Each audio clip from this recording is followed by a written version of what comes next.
Good morning all of you. स्वागत है आपका अपने उत्तराखंड डाइट डीएलएड के इस चैनल पे।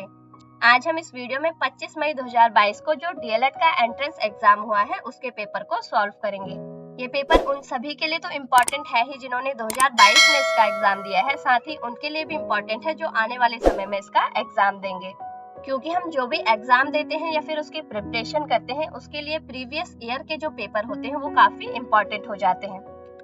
और साथ ही मैं इस वीडियो में ये भी बताऊंगी कि जिनका भी इसमें सिलेक्शन हो जाता है उनके लिए आगे एडमिशन तक के क्या क्या प्रोसेस है और आगे इसमें जॉब के कितने चांसेस हैं, तो ये भी आपको अंत में बताऊंगी, तो इसलिए आप वीडियो को अंत तक जरूर देखें। तो शुरुआत करते हैं इस पेपर के पहले क्वेश्चन से। भारत में निम्नलिखित में से किस फसल की खेती का क्षेत्रफल अधिकतम है? तो इसका राइट आंसर हो जाएगा चावल का। अगला क्वेश्चन पूछा गया था, निम्नलिखित में से कौन सी खरीफ की फसल नहीं है? तो खरीफ की फसल यहाँ पे सरसों नहीं है। सरसों जो कि आपको पता ही होगा कि गेहूं के साथ बोई जाती है और वो रबी की फसल है। अगला क्वेश्चन है, कौन सा शहर भारत के सिलिकॉन वैली कहलाता है? तो ये है बैंगलोर। अगला क्वेश्चन है, कौन सा शहर भारत के सिलिकॉन वैली कहलाता है? तो ये है बेंगलुरु। चौथा क्वेश्चन पूछा गया था, निम्नलिखित में से कौन बिजली उत्पादन में भारत का सबसे बड़ा स्रोत है? तो ये है तापीय ऊर्जा संयंत्र। पांचवा क्वेश्चन पूछा गया था, भारत में विदेशी विनिमय संचय का रखरखाव किसके द्वारा किया जाता है? तो ये किया जाता है भारतीय रिजर्व बैंक। अगला क्वेश्चन है, भारत रत्न सम्मान प्राप्त करने वाली प्रथम भारतीय महिला? तो ये थी इंदिरा गांधी। इंदिरा गांधी 1971 में भारत रत्न से सम्मानित होने वाली पहली भारतीय महिला है। अगला क्वेश्चन है, निम्नलिखित में से किस राज्य में फरवरी-मार्च 2022 में सामान्य विधानसभा चुनाव नहीं हुए थे? तो इसका राइट आंसर हो जाएगा मिजोरम। अगला क्वेश्चन, भारत का राष्ट्रीय आदर्श वाक्य क्या है? तो ये है सत्यमेव जयते। अगला क्वेश्चन है, उत्तराखंड में आदि गुरु शंकराचार्य की समाधि कहाँ स्थित है? तो ये स्थित है केदारनाथ में। अगला क्वेश्चन पूछा गया था, निमोनिया रोग मानव शरीर के किस अंग को प्रभावित करता है? तो ये करता है फेफड़ों को। अगला क्वेश्चन है, निम्नलिखित में से किस राजा के शासनकाल में अफगानिस्तान भारत का एक अंग था? तो ये था चंद्रगुप्त मौर्य के काल में।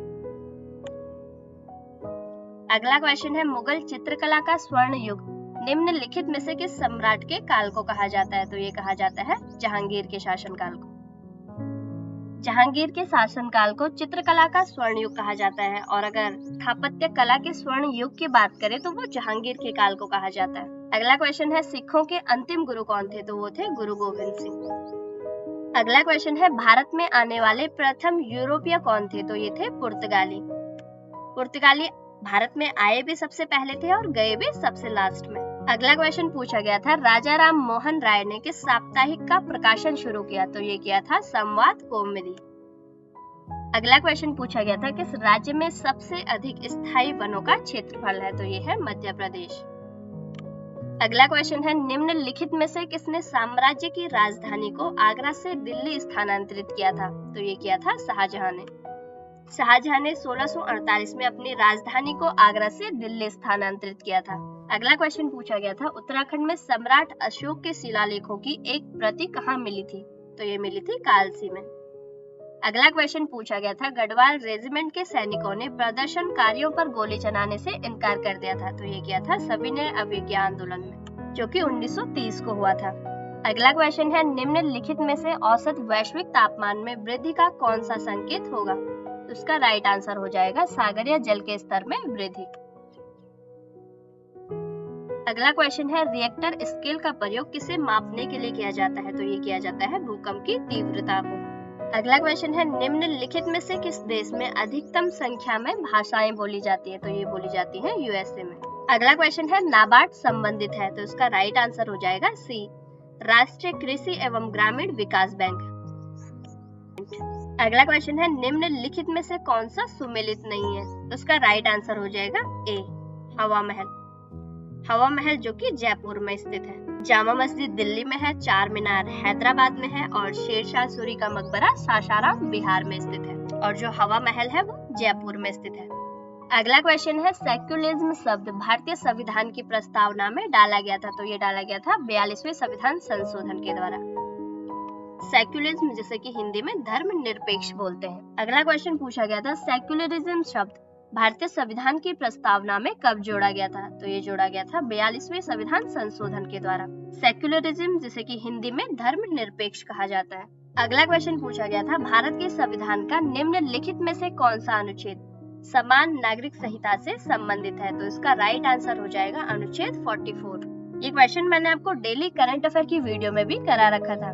जब विधानसभा चुनाव के बाद पुष्कर सिंह धामी फिर से सीएम बने थे, तो उन्होंने सबसे पहले उत्तराखंड में समान नागरिक संहिता को लागू किया था और उत्तराखंड समान नागरिक संहिता लागू करने वाला देश का दूसरा राज्य बन गया है। सबसे पहले ये गोवा में लागू की गई थी और अब उत्तराखंड में भी इसे लागू कर दिया गया है। अगला क्वेश्चन पूछा गया है, केंद्र सरकार का सर्वोच्च सिविल सेवक कौन होता है? तो इसका राइट आंसर हो जाएगा कैबिनेट सचिव। अगला क्वेश्चन है, संसद के 2 सदनों के बीच अधिकतम अंतराल क्या हो सकता है? तो ये है 6 माह का। अगला क्वेश्चन पूछा गया था, संविधान के किस संशोधन में शिक्षा का अधिकार प्रदान करने वाला एक नया अनुच्छेद 21A सम्मिलित किया गया था? तो ये किया गया था 86वें संविधान संशोधन के द्वारा। 86वां संविधान संशोधन जो कि 2002 में हुआ था। अगला क्वेश्चन पूछा गया था, ऑर्गेनिक भोजन मानव स्वास्थ्य के लिए सर्वश्रेष्ठ माना गया क्योंकि इसका राइट आंसर हो जाएगा, यह कृत्रिम उर्वरक और कीटनाशकों के उपयोग के बिना उगाया जाता है। अगला क्वेश्चन पूछा गया था, निम्नलिखित में से कौन सा मानव विकास सूचकांक HDI का घटक नहीं है? तो इसका राइट आंसर हो जाएगा स्वास्थ्य और पोषण। बाकी ये तीनों ही ऑप्शन SDI के अंतर्गत आते हैं, जिसमें कि प्रति व्यक्ति आय, जन्म के समय जीवन प्रत्याशा और सकल नामांकन दर। अगला क्वेश्चन पूछा गया था, मुद्रास्फीति का कारण है? तो इसका राइट आंसर हो जाएगा डी, मुद्रा की आपूर्ति में वृद्धि।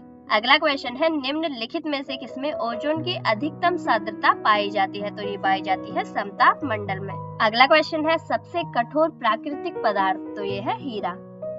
अगला क्वेश्चन पूछा गया है, मानव जब यूवी किरणों से अत्यधिक प्रभावित हो जाता है तब क्या हो सकता है? तो इसमें प्रतिरक्षा तंत्र की क्षति और त्वचा का कैंसर। तो इसका राइट आंसर हो जाएगा सी, 1 और 3 दोनों।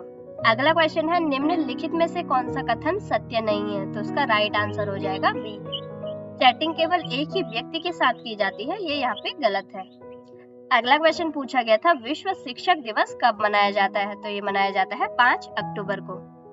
कई बार आप क्वेश्चन को जल्दीबाजी में पढ़ लेते हैं और आते हुए क्वेश्चन को भी गलत करके आ जाते हैं। इसमें पूछा गया था विश्व शिक्षक दिवस, तो इसका राइट आंसर हो जाएगा 5 अक्टूबर। और अगर राष्ट्रीय शिक्षक दिवस पूछा जाए तो वो 5 सितंबर होगा। अगला क्वेश्चन पूछा गया था, एलिसा जांच किस रोग की पहचान करती है? तो ये है एड्स की। और एड्स दिवस की अगर बात करें तो वो 1 दिसंबर को मनाया जाता है। अगला क्वेश्चन पूछा गया था, आधिकारिक तौर पर उत्तराखंड का राजकीय खेल कौन सा है? तो ये है फुटबॉल। फुटबॉल को आधिकारिक तौर पर 2011 में उत्तराखंड के राजकीय खेल का दर्जा दिया गया था। अगला क्वेश्चन पूछा गया है, 2024 में ओलंपिक कहाँ आयोजित होंगे? तो ये होंगे पेरिस में। और जो 2020 के ओलंपिक थे वो टोक्यो में हुए थे। वो थे 2020 के, लेकिन कोरोना के कारण उन्हें 2021 में आयोजित किया गया था, जिसमें कि नीरज चोपड़ा ने जेवलिंग थ्रो में गोल्ड मेडल जीता था। अगला क्वेश्चन है, विंग्स ऑफ फायर पुस्तक के लेखक कौन है? तो ये है APJ अब्दुल कलाम। अगला क्वेश्चन पूछा गया था, किस भारतीय हॉकी खिलाड़ी को वर्ष 2021 में उत्तराखंड तीलू रौतेला पुरस्कार से सम्मानित किया गया? तो ये किया गया था वंदना कटारिया। भारतीय महिला हॉकी खिलाड़ी वंदना कटारिया, जो कि उत्तराखंड की है और टोक्यो ओलंपिक में हैट्रिक मारने वाली ये पहली भारतीय महिला बनी, जिन्हें कि 2021 में उत्तराखंड सरकार के द्वारा तीलू रौतेली पुरस्कार से सम्मानित किया गया था। अगला क्वेश्चन पूछा गया था, उत्तराखंड के कितने जिले अंतरराष्ट्रीय सीमा को स्पर्श करते हैं? तो ये है 5।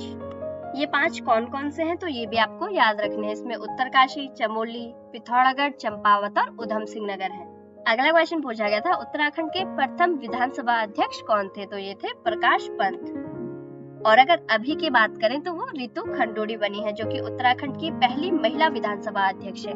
और इस पेपर के जनरल नॉलेज सेक्शन का जो लास्ट क्वेश्चन पूछा गया है, हाल ही में यूक्रेन के युद्धग्रस्त क्षेत्र में फंसे भारतीयों को सुरक्षित वापसी के लिए चलाए गए अभियान का क्या नाम है? तो इसका नाम था ऑपरेशन गंगा। तो ये थे DLED 2022 के जनरल नॉलेज वाले सेक्शन के सभी 50 क्वेश्चन। उम्मीद करती हूँ कि यह वीडियो आपके लिए काफी हेल्पफुल रही होगी। और रिजल्ट आ जाने के बाद जिनका भी इसमें सिलेक्शन हो जाता है, उनको उत्तराखंड में डाइट के थ्रू DLED करने का मौका मिलता है। ये पेपर मई 25 को हुआ है, तो इसके आप रिजल्ट की उम्मीद कर सकते हो कि जुलाई तक इसका रिजल्ट आ जाएगा। और उसके 2-3 महीने बाद आपको काउंसलिंग के लिए बुलाया जाएगा। तो काउंसलिंग में जाने से पहले आपको अपने सभी डॉक्यूमेंट्स को तैयार कर लेना है, क्योंकि वहाँ पे ओरिजिनल डॉक्यूमेंट्स पे चेक किए जाते हैं। उसमें आपके मूल निवास प्रमाण पत्र, कैटेगरी का अगर कुछ आपने डाला है तो वो सब होना चाहिए। और अगर आपने बीए, बीएससी जो भी किया है उसके सेमेस्टर वाइज जो भी आपके डॉक्यूमेंट्स है वो सभी आपके पास होने चाहिए। रिजल्ट के साथ साथ सर्टिफिकेट भी आपके पास होने चाहिए। और फिर जब आपका डॉक्यूमेंट वेरिफिकेशन हो जाएगा तो उसके कुछ महीनों बाद उत्तराखंड के किस डाइट में प्रशिक्षण के लिए भेजा जाता है, इसके लिए अलग से एक लिस्ट आएगी जिसमें कि आपका नाम तथा उस डाइट का नाम दिया होगा। वैसे तो होम डिस्ट्रिक्ट मिलता है, लेकिन कभी कभी ऐसा हो जाता है कि होम डिस्ट्रिक्ट नहीं मिल पाता है, और फिर वो बाद की प्रोसेस है, उसको मैं आपको बाद में बताऊंगी अगर नहीं मिलता है तो आगे क्या करना है। उम्मीद करती हूँ कि यह वीडियो आपके लिए काफी हेल्पफुल रही होगी। तो आगे उत्तराखंड डीएलएड से रिलेटेड जो भी अपडेट आती है वो मैं आपको वीडियो के माध्यम से बताती रहूंगी। आपको वीडियो पसंद आई हो तो वीडियो को लाइक करें, और आगे भी ऐसी न्यू अपडेट के लिए आप मेरे साथ जुड़े रहने के लिए चैनल को सब्सक्राइब भी जरूर करें, और साथ ही नोटिफिकेशन बेल को भी ऑन कर लें, क्योंकि जो भी डीएलएड से संबंधित नई अपडेट होंगी वो इस चैनल के माध्यम से आप तक पहुंच जाएंगे। तो मिलते हैं अगली वीडियो में। Thank you for watching.